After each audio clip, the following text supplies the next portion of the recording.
आपका स्वागत है टारगेट सरकारी नौकरी चैनल पर। और आज हम एलटी ग्रेड शिक्षक भर्ती 2025 के लिए जीएस का मॉडल पेपर नंबर डिस्कस करेंगे। पहला प्रश्न लेते हैं आज का। सभी लोग जल्दी से आ जाइए।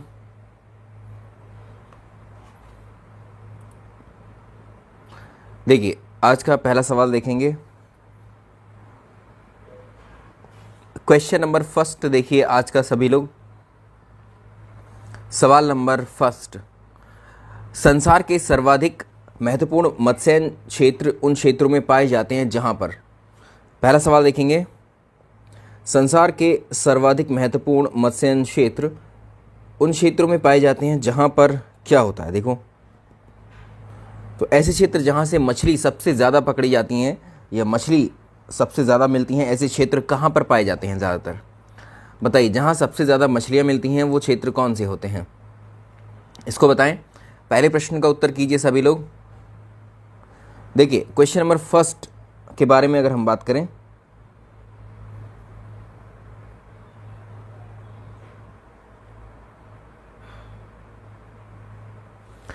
चलिए भाई पहले प्रश्न का उत्तर कीजिए सभी लोग। नंबर 1 डाल करके कीजिए, 1 का ए 1 का बी, जो भी करना है आप नंबर मेंशन कर दीजिएगा।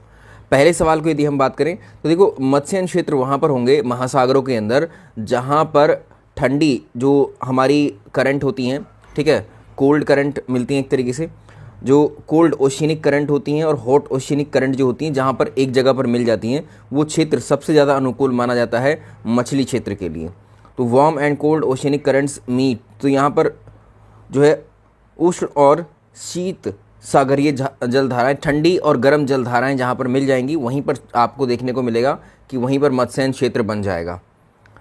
सवाल नंबर 2, तो ये एक ऐसा ही एग्जाम्पल है, निम्नलिखित में से कौन सा एक मत्स्यन बैंक यूनाइटेड किंगडम के तट पर स्थित है।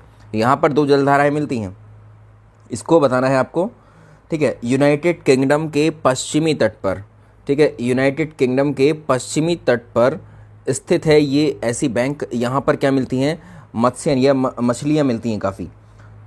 तो यहाँ पर 2 जलधाराएं मिलती हैं। उन जलधाराओं के नाम यदि हम बात करें कौन कौन सी हैं, तो एक तो गर्म जलधारा है, गल्फ स्ट्रीम है। गल्फ स्ट्रीम, तो ये भी प्रश्न अलग से पूछ लेता है, गल्फ स्ट्रीम जलधारा है ये, तो ये है गर्म जलधारा। और ठंडी जलधारा एक और आकर के मिल जाती है इसमें, ये है उत्तरी अटलांटिक प्रवाह, उत्तरी अटलांटिक प्रवाह, उत्तरी अटलांटिक प्रवाह, ये है ठंडी जलधारा। तो ये ठंडी जलधारा और गर्म जलधारा एक जगह मिलती हैं, और ये कौन सी जगह है, डॉगर बैंक। डॉगर बैंक पर आकर के ये जलधाराएं मिल जाती हैं और यहीं पर मछलियाँ काफ़ी मात्रा में यहाँ पर जो है मिलती हैं, ठीक है, याद रहेगा। तो इसलिए मत्स्यन जो उत्पादन केंद्र है उनका विकास यहाँ पर हुआ है। तो संसार के सबसे ज़्यादा जो महत्वपूर्ण मत्स्यन क्षेत्र मिलेंगे वो वहीं मिलेंगे जहाँ पर 2 जलधाराएं आपस में मिल रही होंगी, ठंडी और गर्म वाली। तो डॉगर बैंक जो है ये ऐसा ही क्षेत्र है यूनाइटेड किंगडम का। आगे चलेंगे, इसमें एक और है, जैसे ये ग्रैंड बैंक्स जो है ये कहाँ पर है। ग्रैंड बैंक्स की अगर हम बात करें ये अमेरिका में है। ये भी ऐसा ही क्षेत्र है जहाँ से मछलियाँ उत्पादन या मछलियों को ज़्यादा मात्रा में पकड़ा जाता है। अगला देखेंगे, सवाल नंबर नेक्स्ट है, अंतर्राष्ट्रीय आलू केंद्र इंटरनेशनल पोटैटो सेंटर यानी CIP कहाँ पर स्थित है। ये कहाँ पर स्थित है बताइए। अंतर्राष्ट्रीय आलू अनुसंधान केंद्र या अंतर्राष्ट्रीय पोटैटो सेंटर कहाँ पर है, इसको बताएं सभी लोग। सेशन को लाइक और शेयर कर दीजिएगा, सेशन को सभी लोग लाइक एंड शेयर कर दीजिए प्लीज़, आपसे रिक्वेस्ट है। इसको देखेंगे, सवाल नंबर नेक्स्ट, अंतर्राष्ट्रीय आलू केंद्र कहाँ पर है, जल्दी से बताइए। तीसरे नंबर पर आगे, 3rd नंबर का उत्तर करें सभी लोग। क्वेश्चन नंबर 3rd का उत्तर कीजिए सभी लोग। तो अंतर्राष्ट्रीय आलू केंद्र पेरू की राजधानी लीमा में है। पेरू की राजधानी लीमा में है, ये पेरू की राजधानी लीमा में है। अगर आपसे हमारे देश का पूछे, भारत का पूछे, तो क्या उत्तर देंगे, राष्ट्रीय आलू अनुसंधान केंद्र। राष्ट्रीय, अब ये तो हो गया अंतर्राष्ट्रीय, अब हमारा राष्ट्रीय आलू अनुसंधान केंद्र, इसका उत्तर बताएं। राष्ट्रीय आलू अनुसंधान केंद्र, राष्ट्रीय आलू अनुसंधान केंद्र भारत का, ये हमारे देश का कहाँ पर है राष्ट्रीय आलू अनुसंधान केंद्र, इसको भी बताएं। तो ये हिमाचल प्रदेश के, हिमाचल में शिमला में, ये शिमला हिमाचल में है, शिमला हिमाचल में। तो दोनों याद रखेंगे आप, ठीक है, दोनों ही याद रखेंगे, दोनों ही याद रखना है। आगे चलते हैं, सवाल नंबर अगला देखिए सभी लोग। शिमला बिल्कुल सही बताया है, शौर्य टैलेंट। ओके, निम्नलिखित में से कौन सी मिश्रित खेती की प्रमुख विशेषता है? निम्नलिखित में से कौन सी मिश्रित खेती की प्रमुख विशेषता है? तो आपके एलटी में जो जीएस वाला सेक्शन है उसमें सिलेबस में आपने देखा होगा, तो वहाँ पर कृषि आदि सिलेबस में मेंशन है। तो कृषि से संबंधित आज काफ़ी सारे क्वेश्चंस हमने डाले हैं यहाँ पर, तो इनको देखते हैं हम लोग। मिश्रित खेती का एग्जाम्पल बताइए, ये क्या होती है मिश्रित खेती? मिश्रित खेती की क्या विशेषता होती है? मिक्स्ड फार्मिंग की क्या विशेषता है? जल्दी से बताएं, मिक्स्ड फार्मिंग की क्या विशेषता होगी? प्रश्न नंबर 4 पर आए सभी लोग। प्रश्न नंबर 4,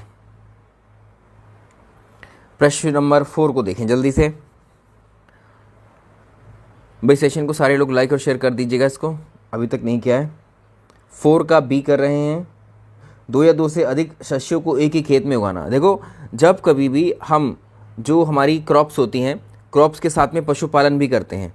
जब हम फसल उत्पादन के साथ साथ पशुपालन की क्रिया भी करते हैं, तो यही कहलाती है मिक्स्ड फार्मिंग, ठीक है, यही कहलाती है मिश्रित कृषि। ध्यान रहेगा, मिश्रित कृषि की प्रमुख विशेषता ये रहती है कि इसमें पशुपालन और शस्य उत्पादन एक साथ किए जाते हैं, फसल उत्पादन आदि। दक्षिण पूर्व एशिया के निम्नलिखित में से किस एक क्षेत्र में कृषक जनसंख्या का अधिकतम संकेंद्रण पाया जाता है? जो दक्षिण पूर्व एशिया है, निम्नलिखित में से किस एक क्षेत्र में कृषक जनसंख्या, जो किसानों की पॉपुलेशन है, वो सबसे ज़्यादा यहीं पर कॉन्सेंट्रेट करती है? वो इसकी वजह क्या है कि यहाँ पर इतनी जनसंख्या पाने की वजह क्या है, इसको बताएंगे। दक्षिण में और दक्षिण पूर्व एशिया में, यानी एशिया के दक्षिणी हिस्से में, उन क्षेत्रों में कृषकों की या किसानों की जनसंख्या अधिक है, जहाँ पर अगर आप देखेंगे इसको, तो जहाँ पर ऐसे इन क्षेत्रों में पता क्या होता है, यहाँ पर अनाज की खेती का प्रचलन है। यहाँ पर क्या है? अनाज की खेती का यहाँ पर प्रचलन है। यहाँ पर क्या है? अनाज की खेती का प्रचलन है। इस वजह से तो यहाँ पर सघन निर्वाह कृषि, अर्थात सघन निर्वाह कृषि को हम क्या बोलते हैं? इसको हम जो सघन निर्वाह कृषि भी बोलते हैं। यहाँ पर अनाज की खेती का प्रचलन है। यहाँ की मिट्टी काफ़ी उपजाऊ होती है, ठीक है, तो यहाँ कृषि का काफ़ी आधार जो है वो यही है। अगला सवाल देखेंगे, निम्नलिखित में से कौन से युग्म सही रूप में सुमेलित है? कौन से युग्म यहाँ पर सही रूप में सुमेलित हैं, इसको आप जल्दी से बताएं। तो यहाँ पर कुछ फसलें दी गई हैं, एक तो खाद्य फसलें हैं, नकदी फसलें हैं, रोपड़ फसलें हैं। तो खाद्यान्न फसलों में अगर आप देखेंगे तो चावल, गेहूं, मक्का, जौ, दाल आदि आ जाएंगी, ठीक है। चावल, गेहूं, मक्का, जौ, दाल, ये खाद्यान्न फसलों में आएंगे। तो इसमें देखो, अगर इसमें तो ये रागी इसमें नहीं आएगा, ठीक है, रागी इसमें नहीं आएगा। आगे चलें, नकदी फसलों में अगर आप देखेंगे तो उसमें पटसन, तंबाकू, गन्ना, तिलहन आदि आएगा। तो इसमें देखो, नकदी फसलों में तो एक हमारा मैच हो रहा है ये पटसन से, ठीक है। दूसरा, रोपड़ कृषि प्लांटेशन क्रॉप्स में आ जाएंगी आपकी चाय, कॉफ़ी, रबड़ और नारियल। चाय, कॉफ़ी, रबड़ और नारियल, ये आखिरी के 2 वाले मैच हैं हमारे, आखिरी के 2 यहाँ पर मैच है। आगे चलते हैं, सवाल नंबर अगला देखिए सभी लोग। सवाल नंबर नेक्स्ट, निम्नलिखित में से कौन सा शब्द भूमि के एक ही टुकड़े पर एक साथ 2 या 2 से अधिक फसल उगाने की पद्धति को वर्णित करता है? भाई आपसे मेरी रिक्वेस्ट है, सेशन को आप लोग लाइक कर दीजिएगा, सेशन को लाइक कर दीजिएगा, सेशन को सारे लोग लाइक कर देंगे, जल्दी से इसको लाइक कर दीजिएगा।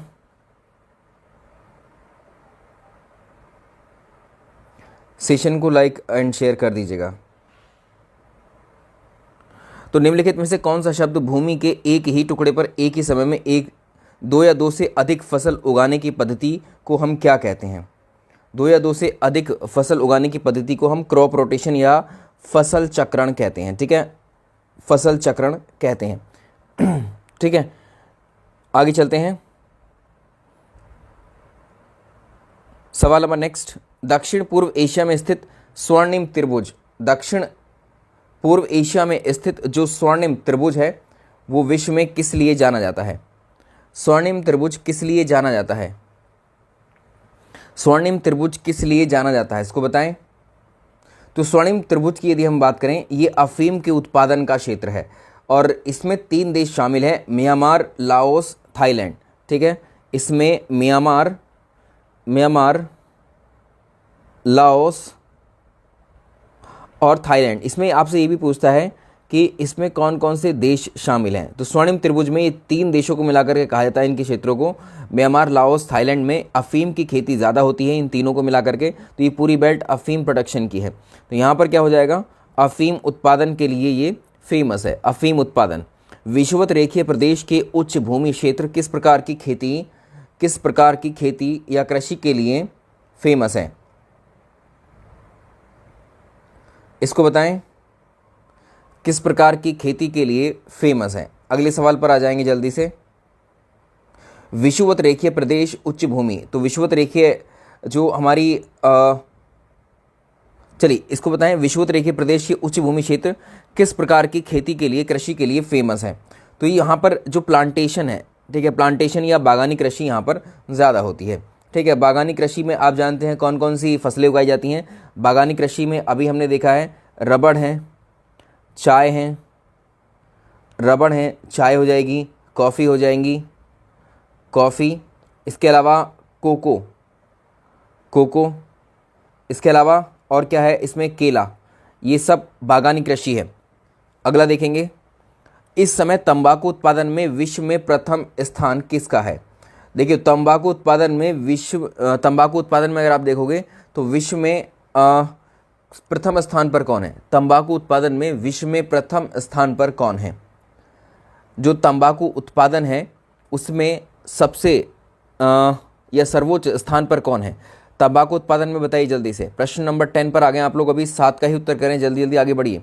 अखिल जी बहुत बढ़िया, अखिल जी का उत्तर ठीक है, चाइना तंबाकू उत्पादन में शीर्ष स्थान पर है। सवाल नंबर नेक्स्ट, निम्नलिखित में से कौन सा देश विश्व का सबसे अधिक केसर उत्पादन करने वाला देश है। केसर उत्पादन में सर्वोच्च, बताइए। केसर उत्पादक देश बताइए, सबसे ज़्यादा केसर कहाँ पर होता है। ठीक है, सैफरन का सबसे जो ज़्यादा उत्पादन है वो कहाँ पर होता है। सैफरन का सबसे ज़्यादा या केसर का सबसे बड़ा उत्पादक देश ईरान है। उत्तर इसका डी हो जाएगा, ईरान हो जाएगा, इसका सही उत्तर ईरान है। क्लियर हुआ।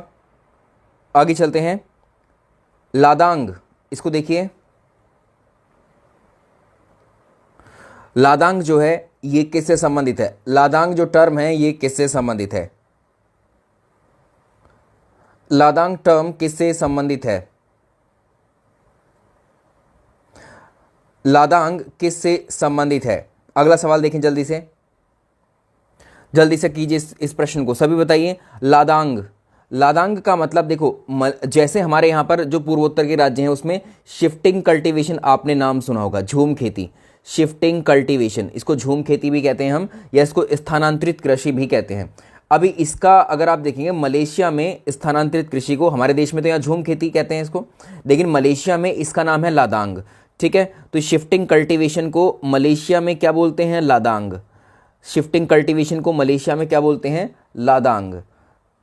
इसमें वृक्षों को और वनस्पतियों को काटकर जला दिया जाता है और उस खाली भूभाग पर क्या करते हैं, जो जलाने के बाद में भूमि बच जाती है, ठीक है, उस भूभाग की उर्वरता एक तरीके से क्षीण हो जाती है।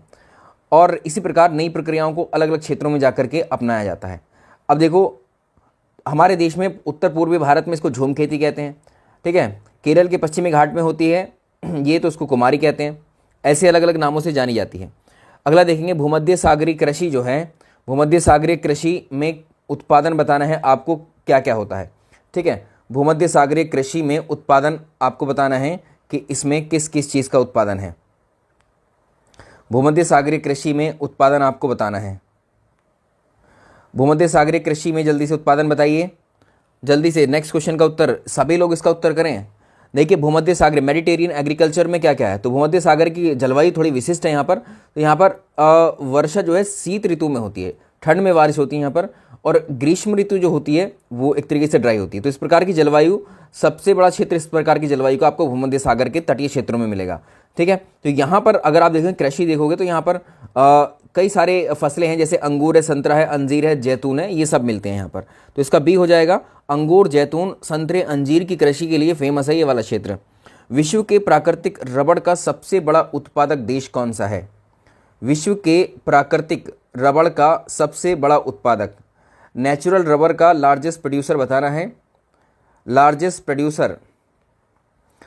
प्रोड्यूसर ऑफ, बताइए, नेचुरल रबर का जो लार्जेस्ट प्रोड्यूसर है आपकी नज़र में कौन सा देश है? जल्दी से बताएं इसको, इस प्रश्न का उत्तर कर लेंगे। 14 पर आ जाएगा थाईलैंड। 14 पर आ जाएगा थाईलैंड। तो विश्व की कृषि ली है हमने और भारत की कृषि पर फोकस कर रहे हैं। अदृश्य निर्यात का अर्थ क्या होता है? इनविजिबल एक्सपोर्ट का क्या मतलब होता है? हमने देखो किसी भी अर्थव्यवस्था में, हमने आपसे अर्थव्यवस्था की बात की थी, तो किसी भी अर्थव्यवस्था में 3 प्रकार की एक्टिविटी है, 3 प्रकार के उत्पादन होते हैं। ठीक है, कुछ ऐसा ही आपको बताया था। ये है कृषि क्षेत्र, प्राथमिक क्षेत्र को कृषि क्षेत्र कहते हैं, दूसरे क्षेत्र को उद्योग क्षेत्र कहते हैं, तीसरे क्षेत्र को सेवा क्षेत्र कहते हैं। तो अदृश्य निर्यात का क्या मतलब है? सेवा क्षेत्र में आप जानते हैं जो इसमें जो चीज़ें होती हैं, उत्पादन होता है, उसमें वो दिखाई नहीं देती हैं, अमूर्त किस्म की होती हैं या अदृश्य होती हैं, इनविजिबल होती हैं। तो ट्रांसपोर्टेशन है, जैसे बैंकिंग है, तो इसको देख सकते हो क्या? नहीं, ये सेवाएं हैं। ठीक है, तो ये क्या होता है? इसमें सेवाओं का निर्यात होता है, इसमें सेवाओं का निर्यात होता है, ध्यान रहेगा। तो ये ऐसे ही प्रश्न पूछा हुआ था, यूपीपीएससी के द्वारा पूछा हुआ था इस प्रश्न को। ठीक है, यूपीपीएससी के द्वारा इस प्रश्न को पूछा गया था। सवाल नंबर नेक्स्ट, आगे चलते हैं। अगला देखिए, जैसे जैसे अर्थव्यवस्था का विकास होता है, जीडीपी में तृतीय क्षेत्र का अंश कैसा होता जाता है? यानी तीनों सेक्टर्स अर्थव्यवस्था के जो अभी हमने देखे हैं, जैसे जैसे विकास होगा तो तीनों क्षेत्रों पर क्या प्रभाव पड़ेगा। अब यहाँ पर तो तृतीय क्षेत्र के बारे में पूछा है, यानी सेवा क्षेत्र के बारे में। सेवा क्षेत्र पर क्या असर पड़ेगा, कृषि क्षेत्र पर क्या असर पड़ेगा, आप अलग से हम बताएंगे आपको, उद्योग क्षेत्र पर क्या असर पड़ेगा। जल्दी बताइए, अगर आपसे ये पूछेगा तो इसका क्या उत्तर करोगे? प्रश्न नंबर है 16, आप लोग 14 पर हैं, थोड़ा सा इसमें टाइम लैग लग रहा है मुझे, काफ़ी पीछे चल रहे हैं। आगे आइए जल्दी से। हाँ, शायद लेट मिल रहा है आपको मेरे ख्याल से जो क्वेश्चंस हैं।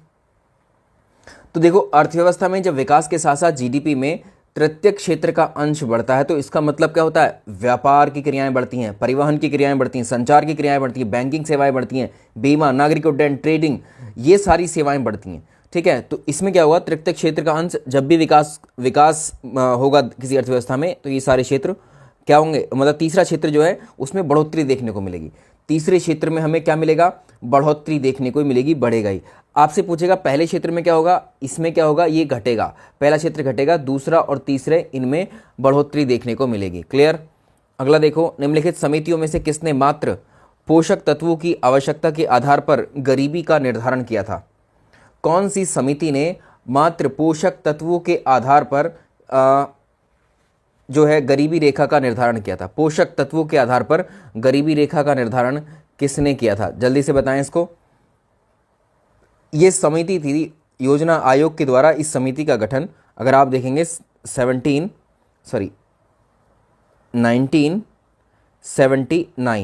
ठीक है, 1979 में किया था।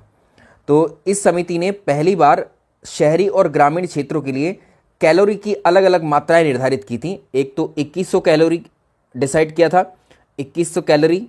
दूसरा इसमें 2400 कैलोरी डिसाइड किया था, 2400 कैलोरी डिसाइड किया था। तो इसमें ध्यान रखेंगे, जो शहरी लोगों के लिए 2100 कैलोरी और ग्रामीण क्षेत्रों में जो है 2400 कैलोरी कंजम्पशन का ये लक्ष्य रखा गया। तो ये थी कौन सी समिति? वाई के अलग समिति थी, ये वाई के अलग समिति थी। ठीक है, वाई के अलग समिति ने जो है क्या किया था? इस समिति ने पहली बार शहरी और ग्रामीण क्षेत्रों के लिए अलग अलग यहाँ पर कैलोरी इनटेक बताए थे। तो 2100 कैलोरी शहरी क्षेत्र के लिए और ग्रामीण क्षेत्रों के लिए 2400 कैलोरी। ध्यान रखना, आप ग्रामीण क्षेत्र के लिए ज़्यादा है, ये प्रश्न अलग से भी पूछा जा चुका है, ग्रामीण क्षेत्र के लिए कितनी कैलोरी बताएं, क्योंकि ग्रामीण क्षेत्र के जो लोग हैं वो जो है मेहनत मजदूरी कार्यों में अधिक लगे होते हैं। ठीक है, मेहनत वाला कार्य ज़्यादा करते हैं, तो उनको कैलोरी इंटेक ज़्यादा चाहिए होती हैं। वर्ष के अधिकांश हिस्से में बेरोजगार रहने वाले व्यक्तियों की संख्या को क्या कहा जाता है? इसको बताएं। वर्ष के अधिकांश हिस्से में बेरोजगार रहने वाले व्यक्तियों की संख्या को क्या कहा जाता है? एक वर्ष में ज़्यादातर लोग जब एक तरीके से बेरोजगार रहते हैं तो इसको क्या नाम दिया जाता है? इसका एक नाम ही बताना है आपको।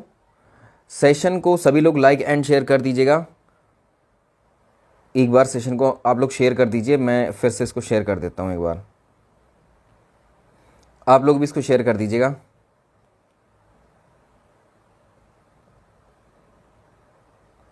आप लोग भी इसको शेयर कर दीजिएगा एक बार। चलिए इस प्रश्न का उत्तर करें सारे लोग, सभी लोग इस प्रश्न का उत्तर कीजिए।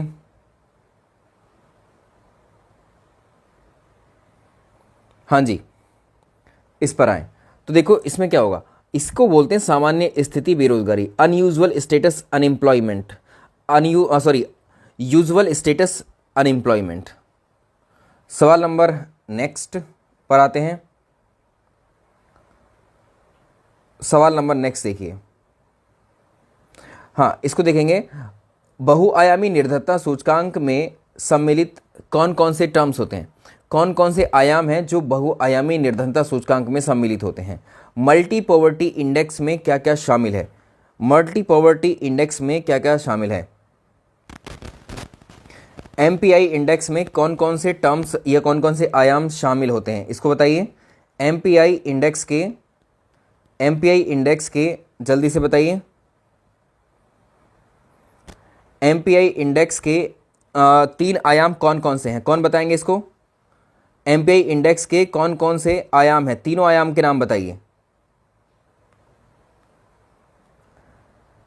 चलिए इसमें इसका उत्तर ही हो जाएगा हमारे, देखो इसमें स्वास्थ्य है, शिक्षा है, जीवन स्तर है, ठीक। तो इसमें 1 2 3 सही हो जाएंगे, 1 2 3, 1 2 और तीनों सही हो जाएंगे। इसमें आप ये ध्यान रखिएगा, जैसे हमने ह्यूमन डेवलपमेंट इंडेक्स HDI के बारे में डिस्कस किया था, तीनों आयाम HDI में भी हमें यही देखने को मिले थे, ठीक है, तीनों में हमें यही देखने को मिले थे। तो भारत की रैंकिंग अगर आपसे पूछे जाए, एमपीआई इंडेक्स 2024 में भारत की रैंकिंग क्या है, वैश्विक स्तर पर भारत की रैंकिंग इसमें क्या है, तो इसमें भारत की रैंकिंग 66, ठीक है 66। तो लेटेस्ट वाला अभी यही है हमारे पास में। आगे चलते हैं, सवाल नंबर नेक्स्ट देखिए, सवाल नंबर अगला देखिए, क्वेश्चन नंबर नेक्स्ट देखें। भारत में नगरीय क्षेत्रों में बीपीएल परिवारों की पहचान के लिए निम्नलिखित में से कौन सी समिति को बनाया गया था। बीपीएल परिवारों की पहचान के लिए कौन सी समिति बनाई गई थी। अब ध्यान रखना, यहाँ पर नगरीय क्षेत्र हैं, शहरी क्षेत्रों में पूछ रहा है, ठीक है, शहरी क्षेत्रों में पूछ रहा है। नगरीय क्षेत्रों में जो गरीबों की पहचान करने के लिए कौन सी समिति का गठन किया गया था। नगरीय क्षेत्रों में जल्दी से बताएं इसका उत्तर। नगरीय क्षेत्रों में बीपीएल परिवार जो बिलो पॉवर्टी लाइन है, बीपीएल परिवार गरीब लोग हैं, उनकी पहचान करने के लिए इनमें से कौन सी समिति बनाई गई थी। तो हाशिम समिति थी, बहुत बढ़िया, अभी तो 20 में पर नहीं पहुंचे आप लोग, ठीक है, ये हाशिम समिति थी, हाशिम समिति। तो भारत में नगरीय क्षेत्रों के लिए बीपीएल परिवारों की पहचान के लिए योजना आयोग ने ही बनाई थी। तो प्रोफेसर SR हाशिम की अध्यक्षता में एक विशेषज्ञ समूह का गठन किया गया था। इसका यूपीपीएससी का ही प्रश्न है ये। निम्नलिखित में से कौन भारत में गरीबी रेखा का निर्धारण करता है, कौन भारत में गरीबी रेखा का निर्धारण करता है। भारत में कौन है जो गरीबी रेखा का निर्धारण करता है। भारत में गरीबी रेखा का निर्धारण कौन करता है। चलिए इस प्रश्न का उत्तर देखें सभी। भारत में गरीबी रेखा का निर्धारण इनमें से कौन करता है। गरीबी रेखा का निर्धारण इनमें से कौन करता है, जल्दी से बताएं। देखिए पहले तो योजना आयोग इसको करता था, अब लेकिन नीति आयोग हो गया इसका। अब नीति आयोग, योजना आयोग की स्थापना कब हुई थी, 15 मार्च 1950 में हुई थी इसकी स्थापना। नीति आयोग की 1 जनवरी 2015 में हुई थी। क्लियर। भारत में निर्धनता के स्तर का आकलन किस प्रकार किया जाता है। भारत में निर्धनता के स्तर का आकलन जो है किस प्रकार से किया था। ये सवाल इतना इंपॉर्टेंट है, अभी ये लगातार आया हुआ है 6-7 अलग अलग परीक्षाओं में। उत्तर प्रदेश लोक सेवा आयोग के द्वारा इस प्रश्न को न जाने कितनी बार पूछा हुआ है अलग अलग। भारत में निर्धनता के स्तर का आकलन कैसे किया जाता है, देखिए इसको बताएं। ये सवाल खूब पूछा हुआ है, इसका उत्तर आप दीजिएगा। इसका उत्तर जल्दी से आप दीजिएगा। नीति आयोग ठीक हुआ है, जल्दी से आइए अगले प्रश्न पर आते हैं। सवाल नंबर नेक्स्ट देखेंगे तो देखो, जो परिवार के उपभोग और व्यय, जो हाउस होल्ड कंजम्पशन है, हाउस होल्ड जो कंजम्पशन है और एक्सपेंडिचर है, इसके आधार पर, हाउस होल्ड कंजम्पशन और एक्सपेंडिचर के आधार पर इसको तय किया जाता है। तो जीवन निर्वाह के लिए आवश्यक बुनियादी जरूरतों की पूर्ति के लिए जो आवश्यक न्यूनतम आय को गरीबी रेखा कहते हैं, और इसमें अगर आप देखेंगे सुरेश तेंदुलकर समिति आई थी एक, उसके अनुसार ग्रामीण क्षेत्र में, देखो मैं लिख देता हूँ यहाँ पर, जो ग्रामीण क्षेत्रों में सुरेश तेंदुलकर समिति ने बताया था ₹27, ठीक है, ₹27 प्रतिदिन। और शहरी क्षेत्रों के लिए इन्होंने बताया था, शहरी क्षेत्रों के लिए इन्होंने ₹33, ठीक है, प्रतिदिन उपभोग व्यय पर खर्च करने में असमर्थ लोगों को गरीबी रेखा से नीचे समझा गया, ठीक है। इतने पैसे अगर गांव में लोग प्रतिदिन खर्च कर रहे हैं या इससे कम खर्च कर रहे हैं तो गरीबी रेखा से नीचे हैं। शहर में जो है 33 रुपये से एक दिन में कम खर्च कर रहे हैं तो गरीब हैं। तो सुरेश तेंदुलकर समिति ने ऐसा बताया था। क्लियर हुआ? तो ये हाउस होल्ड कंजम्पशन को लेकर है, उपभोग व्यय के आधार पर।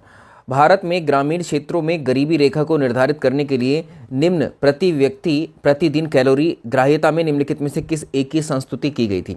इस सवाल को हमने पीछे बताया था, आपको पीछे डिस्कस भी किया था इस सवाल को। इसको बताइए, इस वाले क्वेश्चन को बताइए। सवाल नंबर नेक्स्ट देखेंगे तो इसमें देखो, भारत में ग्रामीण क्षेत्रों में गरीबी रेखा निर्धारित करने के लिए प्रति व्यक्ति कैलोरी इनटेक कितनी बताई गई थी? एक में तो हमने बताया था 2100, एक में तो हमने बताया था 2100, एक में बताया था 2400, ठीक है।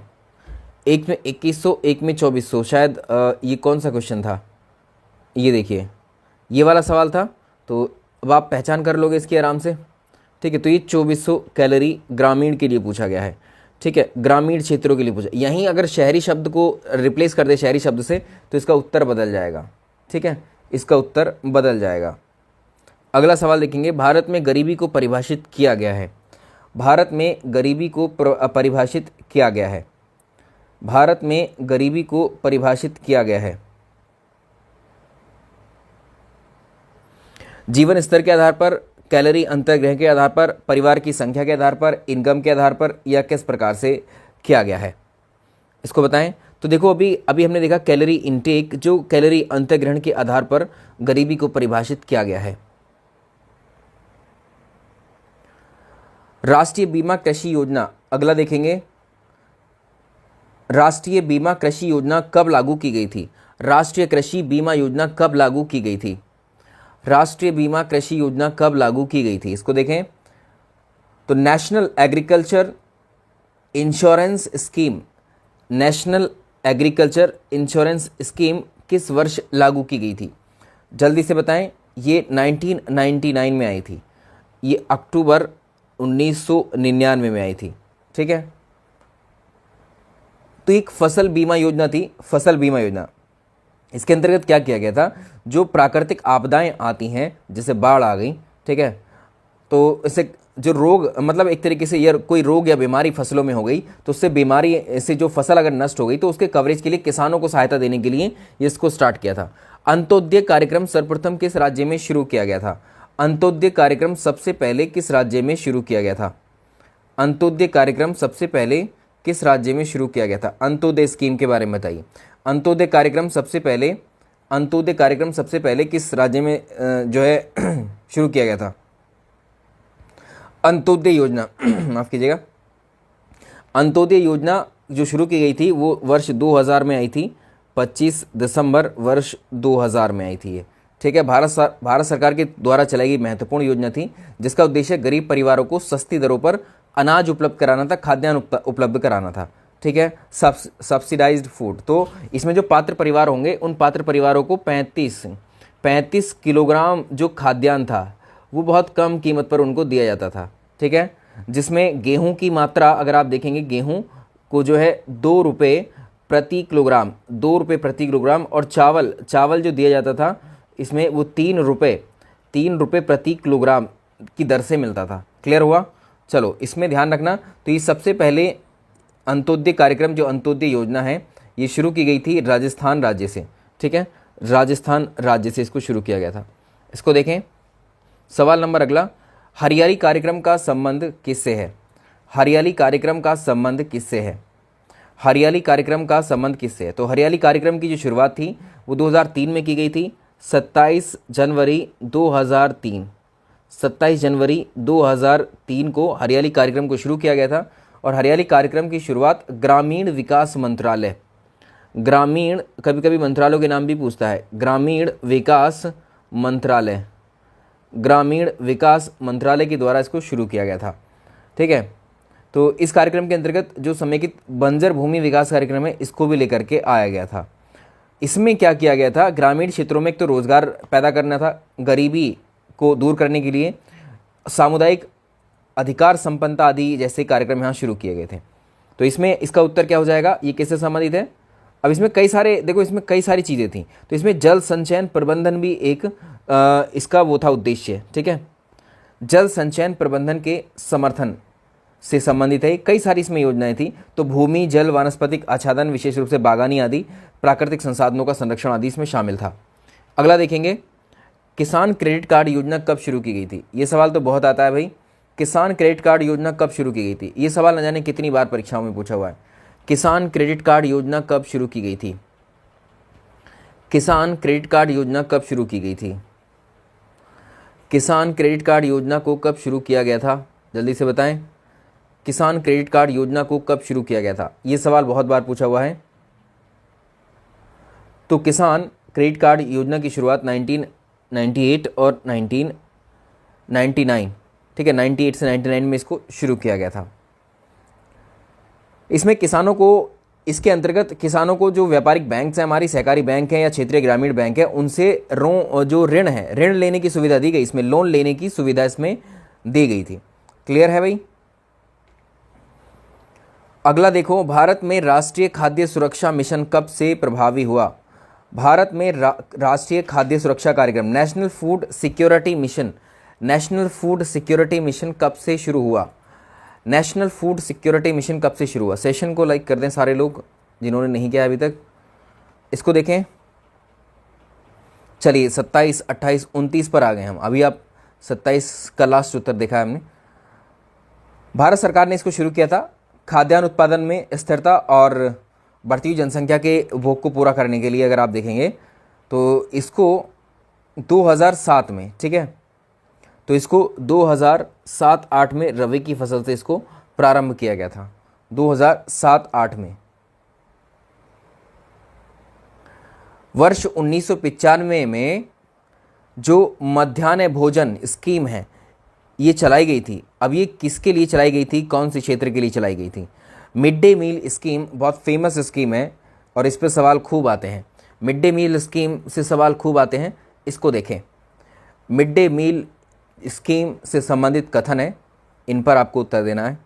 मिड डे मील स्कीम जो है क्यों लाई गई थी। तो मध्याह्न भोजन योजना अगर आप देखेंगे 15 अगस्त को लाई गई थी, 15 अगस्त 1995 में, 15 अगस्त 1995 में स्कीम लाई गई थी। ठीक है,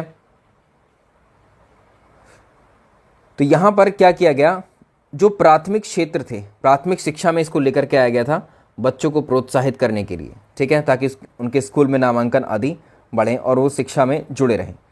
तो सरकारी स्थानीय निकाय और सरकारी सहायता प्राप्त स्कूल जो हैं, इसके अंतर्गत सर्व शिक्षा अभियान के तहत सहायता प्राप्त मदरसे और कुछ और में कक्षा 1 से 8 तक बच्चों के पोषण स्तर में सुधार लाने के लिए भी किया गया था एक तरीके से। तो ये प्राथमिक शिक्षा में जो है एक तरीके से इसको डेवलप किया गया था। अगला देखेंगे सवाल नंबर, इको मार्क योजना 1991 में उपभोक्ताओं को ऐसे उत्पादों को खरीदने के लिए प्रोत्साहित करने के लिए आरंभ की गई थी जिनका पर्यावरणीय प्रभाव काफ़ी कम हानिकारक हो। निम्नलिखित उत्पादों में कौन सा इस योजना के अंतर्गत शामिल नहीं है। अब देखो, एक प्रश्न ऐसे आया आपको पिछली जो प्रीवियस ईयर के पेपर में आपने देखा होगा कि इको मार्क किस प्रकार के उत्पादों से संबंधित है। इको मार्क ये बहुत आया है पर्यावरण में प्रश्न, इको मार्क संबंधित है, इको मार्क निम्नलिखित में से किससे संबंधित है, ऐसा प्रश्न कई बार पूछा हुआ है। ठीक, उसको आपने देखा होगा इको मार्क किससे संबंधित है।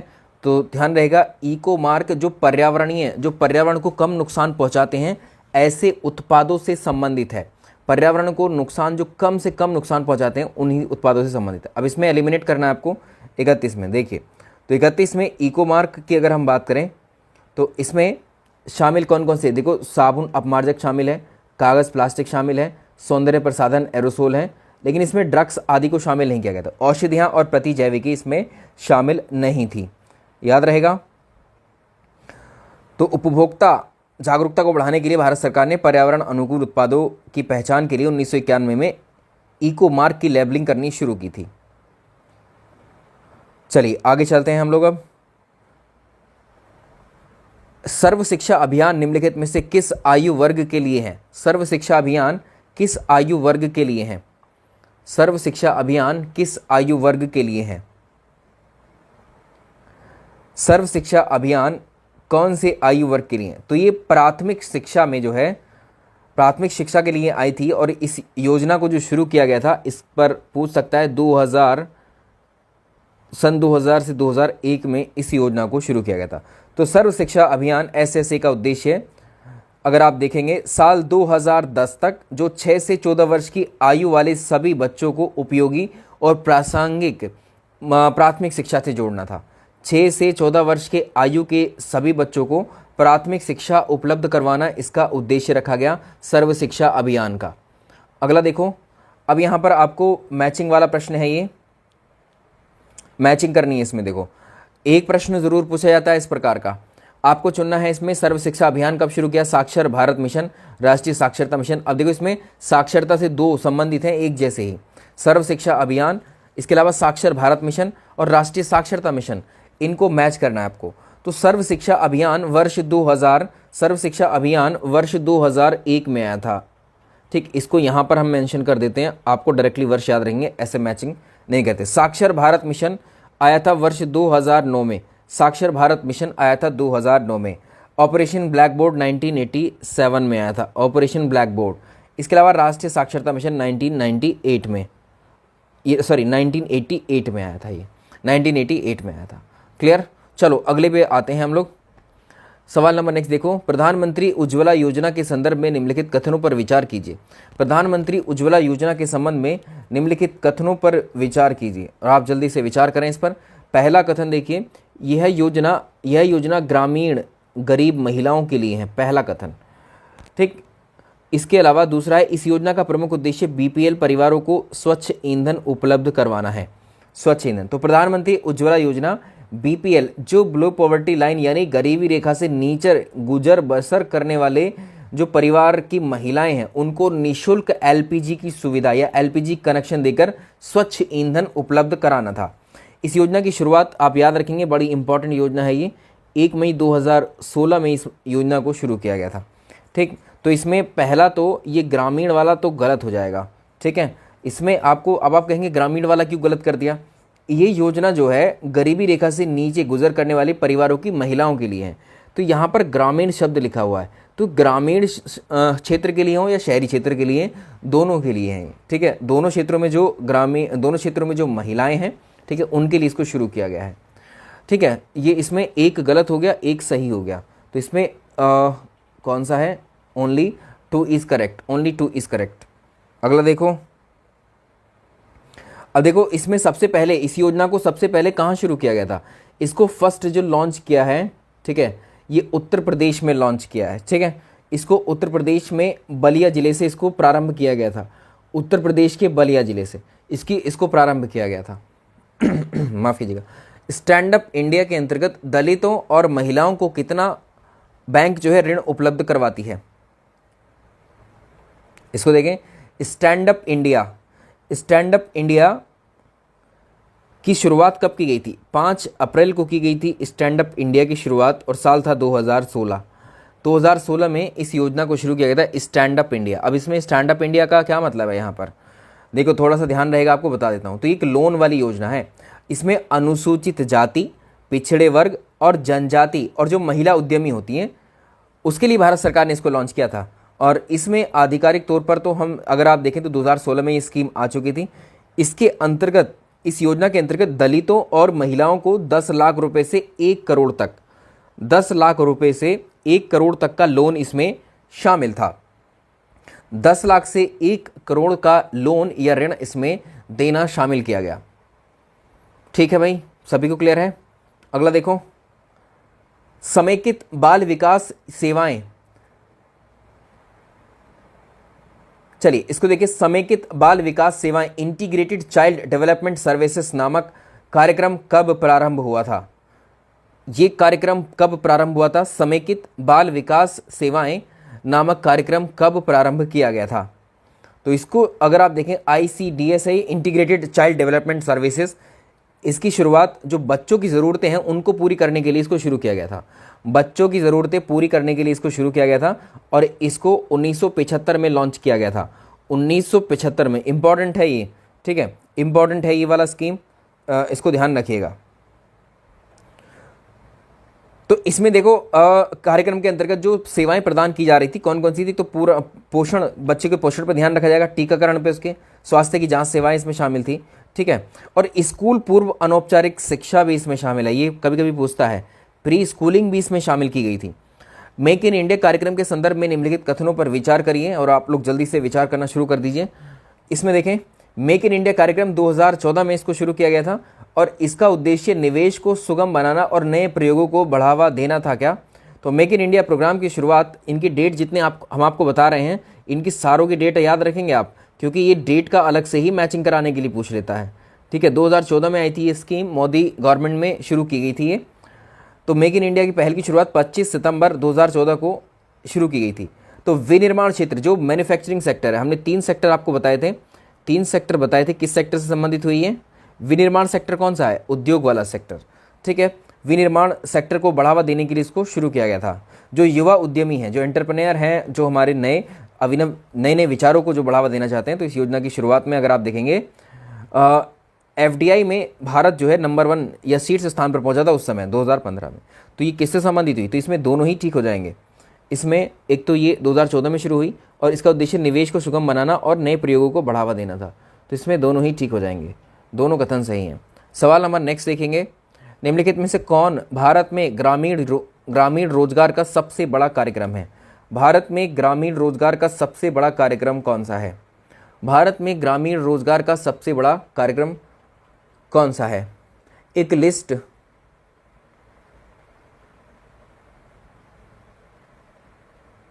चलिए इसको देखें जल्दी से।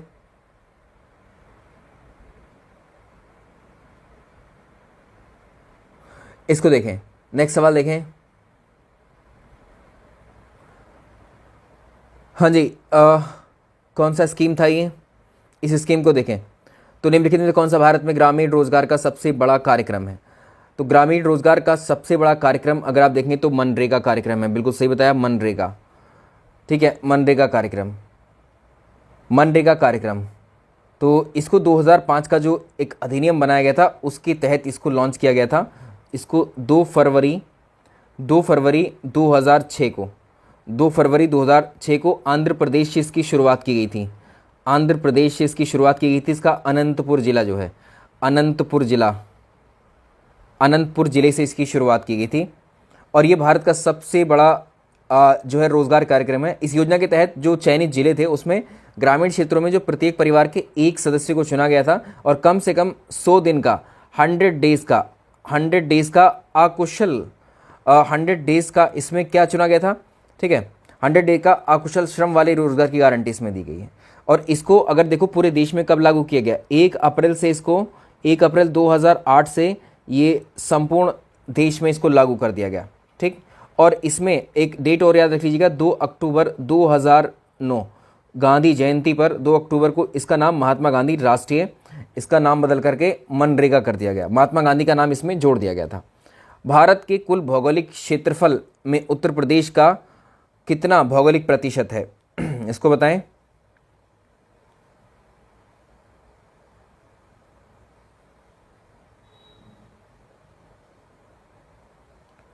सवाल नंबर नेक्स्ट देखें।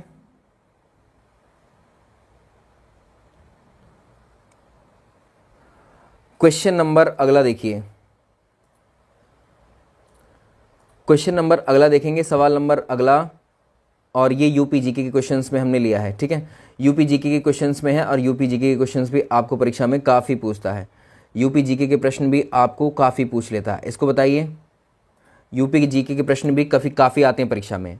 तो 25 कौन सा, सॉरी 39 नंबर का ए कर रहे हैं, 7.33%, ठीक है, 7.33%, 7.33%, ठीक है। उत्तर प्रदेश का कितना भौगोलिक क्षेत्रफल कितना है? ये 7.33%।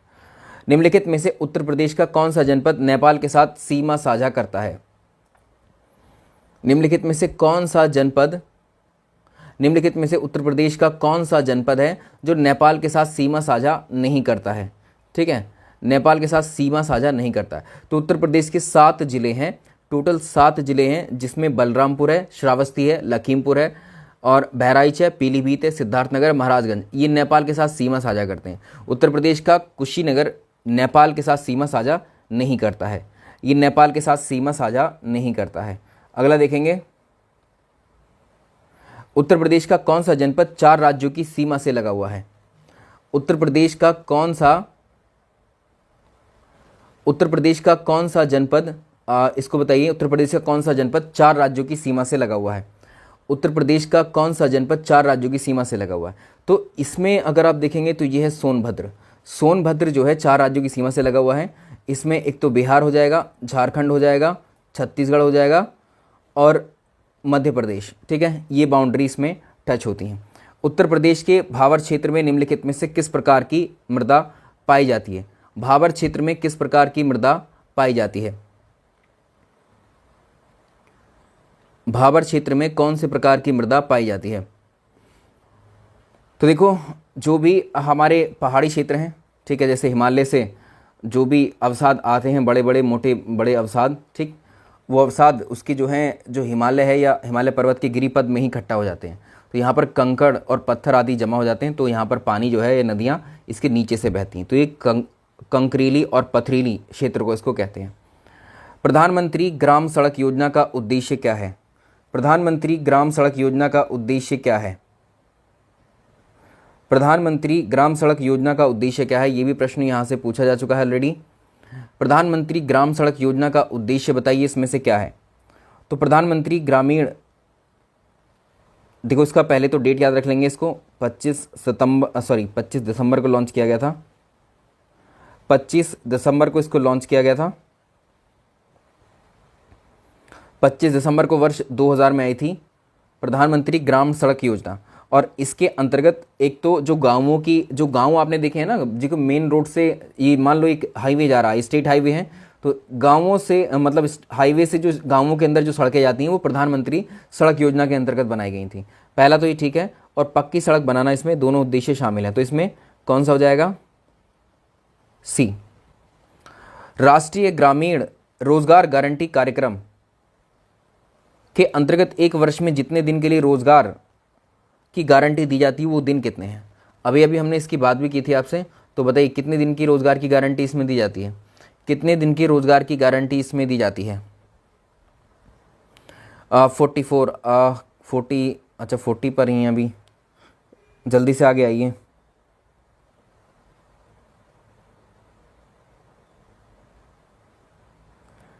जल्दी से आगे आइए, इस प्रश्न को करिए। देखिए, अभी हमने बताया था 100 डेज का इसमें जो है प्रॉमिस किया जाता है, 100 डेज का इसमें प्रॉमिस किया जाता है। चलिए आज का अंतिम सवाल करेंगे ये, ठीक है, आज इतने ही प्रश्न रहने देंगे हम। इसमें हमारा ये अंतिम सवाल होगा। 25 सितंबर 2014 को प्रारंभ की गई दीनदयाल अंत्योदय योजना कैसे संबंधित है? 25 सितंबर 2014 को प्रारंभ की गई दीनदयाल अंत्योदय योजना निम्नलिखित में से किससे संबंधित है? इसको बताएं। तो सवाल नंबर नेक्स्ट देखिए आज का, इसमें क्या कह रहा है? 25 सितंबर को दीनदयाल अंत्योदय योजना शुरू की गई थी, तो ये ग्रामीण और शहरी क्षेत्रों में कौशल विकास से संबंधित थी। ठीक है, दीनदयाल जो है ग्रामीण क्षेत्रों में, शहरी क्षेत्रों में जो कौशल विकास के माध्यम से रोजगार उपलब्ध कराकर गरीबी को कम करना इसका उद्देश्य रखा गया था। तो गरीबी को कम करना उसके माध्यम से इसका एक लक्ष्य रखा गया था। तो ये हमारे आज के सेशन के क्वेश्चंस हो गए सारे। आज के सेशंस के ये हमारे आज 45 क्वेश्चन से डिस्कस करेंगे, ठीक है। बाकी हम इवनिंग वाले सेक्शन में मिलेंगे आपसे 9 PM पर, ठीक है, 9 PM पर डिस्कस करेंगे, ठीक है। अगला सेशन 9 PM पर होगा आपका रात को। चलो, तो ये सेशन में क्वेश्चंस क्लियर हुए? क्वेश्चंस क्लियर हैं सारे के सारे सभी को? एक बार ज़रा कमेंट सेक्शन में आइए सभी। तो अगले सेशन में जुड़ेगा 9 PM पर, कुछ और अच्छे क्वेश्चंस को डिस्कस करेंगे, नए क्वेश्चंस को डिस्कस करेंगे।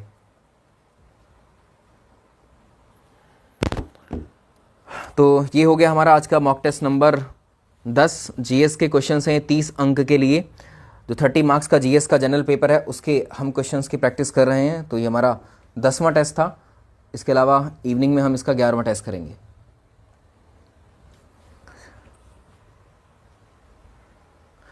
संदीप जी ठीक है, हीरा जी ठीक है, और बताएं बाकी। आरतू जी ओके। तो इवनिंग वाले क्लास में, इवनिंग वाले सेशन में सभी लोग जुड़िएगा, वहाँ पर और प्रश्नों की प्रैक्टिस करेंगे। ठीक है, तो इस सेशन में इतना ही रखते हैं, बाकी इवनिंग में ही मिलेंगे अब आपसे। चलिए सेशन को लाइक एंड शेयर कर दीजिएगा जिन्होंने नहीं किया। Thank you so much.